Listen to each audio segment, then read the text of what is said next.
एक बात का अफसोस, भजन बहुत ही ज्ञान से परिपूर्ण था, वास्तव में कोई किसी का नहीं है।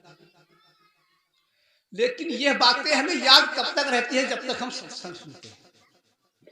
और सत्संग सुनने के बाद माया मोह की इतनी प्रबल परतें हमारे ऊपर जम गई हैं, हम इस चीज को भुला जाते हैं।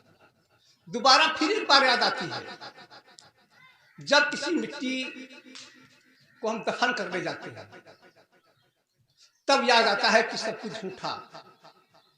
और कितनी देर याद, एक क्षण की याद आती है, और वापिस आते हैं, फिर उसी माया मोह में पड़ जाते हैं। माया मोह हमें भक्ति से दूर करता है। और एक सच्चाई और बता दे, जब तक जीवन है तब तक माया और मोह हटेगा भी। आज हम आपको एक ऐसा आसान उपाय बताएंगे, माया मोह बना रहेगा और भक्ति आपकी बढ़ती रहेगी, क्योंकि ये छूटने वाला नहीं है। जब तक शरीर है तब तक माया साथ रहेगी, यह कट सत्य बात। कितनी भी बुराई कर ले, माया खराब है, माया ये करती है, वो करती है, फंसाती है, ये करती है, लेकिन कुछ नहीं बनने वाला। जब तक जीवन है तब तक माया साथ नहीं छोड़ सकती, और मोह भी साथ नहीं छोड़ेगा। लेकिन आज हम चर्चा करेंगे इस बात पर कि माया मोह में रहते हुए हम भक्ति कैसे करें, और ये हमको कैसे रोक पाए, किस तरीके से। तो सबसे पहला तो आपको समझना है,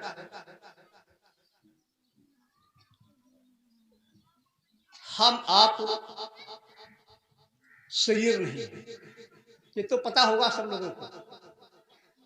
हम शरीर नहीं है, आत्मा, अविनाशी आत्मा, जिस ऐसी आत्मा है जिसका कोई इतिहास नहीं है, कोई इतिहास नहीं बना है आज तक, अविनाशी। लेकिन मैंने अपने शरीर को, आत्मा, अपने स्वरूप को भूल करके शरीर को अपना मान लिया है कि हम शरीर हैं। और ये क्यों मान लिया? क्योंकि जब से सृष्टि बनी है, जब से सृष्टि बनी हो, तब से लेकर के आज तक हम शरीरों में फंसे रहे। शरीरों से हमें छुटकारा नहीं मिला।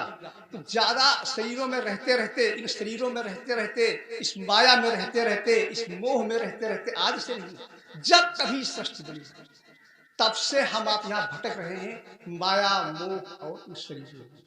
इनसे इतनी आसक्ति हो गई है, इतनी प्रबल आसक्ति हो गई है कि हम इससे दूर नहीं जा सकते, इससे हम बैराग नहीं ले सकते इतनी आसानी के साथ।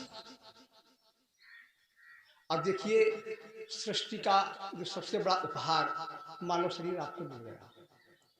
सृष्टि का सबसे बड़ा उपहार परमपिता परमात्मा ने जो आपको मानव शरीर दिया है, ये परमात्मा का सबसे बड़ा उपहार है। भटकते भटकते इधर उधर से, तमाम योनियों से मालिक की दया हुई तो हम माँ के गर्भ में आए।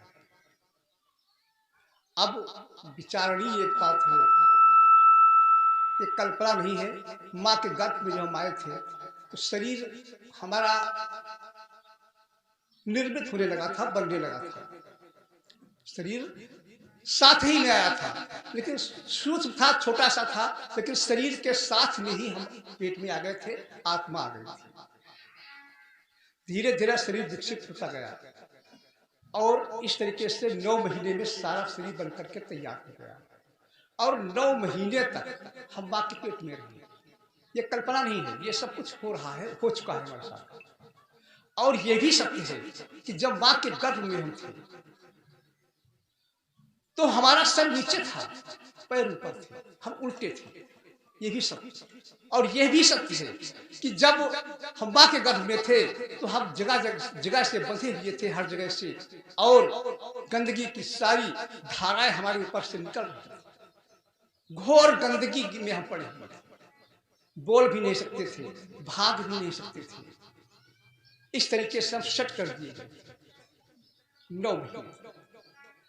और एक बात यह भी सत्य है कि जब आत्मा शरीर में आ जाती है तो उसको दुख और सुख का अनुभव नहीं होता है। हम शरीर से निकल जाए, शरीर कहीं भी डाल दिया जाए, हमें कोई दिक्कत नहीं, शरीर को कोई दिक्कत नहीं। लेकिन जब तक हम इसमें रहेंगे तब तक हमें सुख और दुख का आभास होता रहेगा। सुख और दुख का आभास शरीर को नहीं होता है। शरीर तो जड़ चीज है, नश्वर है। दुख और सुख का आभास आत्मा को होता है। जब इसमें हम गंदगी की धाराएं बह रही थी तो बहुत परेशान हो रहे थे। हमने परमात्मा की याद किया। जब जब मुसीबत पड़ती है, आज भी जब हमारे सारे द्वार बंद हो जाते हैं, तब परमात्मा की याद हम हृदय से करते हैं। और जब तक हमारे दरवाजे खुला रहते हैं, तब तक याद हम ऊपरी जबान से करते हैं। याद दो प्रकार की होती है, एक तो जबान से नाम ले लेना और एक हृदय से पुकारना। एक जबान से पुकारना।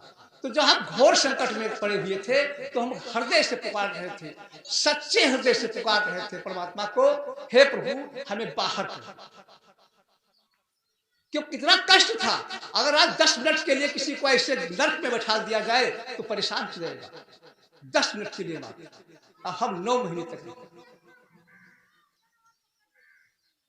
हमने परमात्मा से कहा, अब मालिक निकालो हमें, दीन दयाल विरद समहारी और हरहु नाथ मम संकट, मेरे इस बड़े संकट को दूर कर दो। और हमने इतनी होशियारी दिखाई कि अब प्रभु कृपा करो यही भांति, और सब तज भजन करब दिन रात, सब छोड़ करके आपका रात दिन भजन करेंगे। ऐसा मैंने परमात्मा से कहा। आज भी कहते हैं, जब मुसीबत पड़ती है तो हम कह देते हैं तुम्हारे सिवा कोई नहीं। अब जब तक हम सक्षम रहते हैं, सुख में रहते हैं, तब तक जवान से नाम लेते हैं।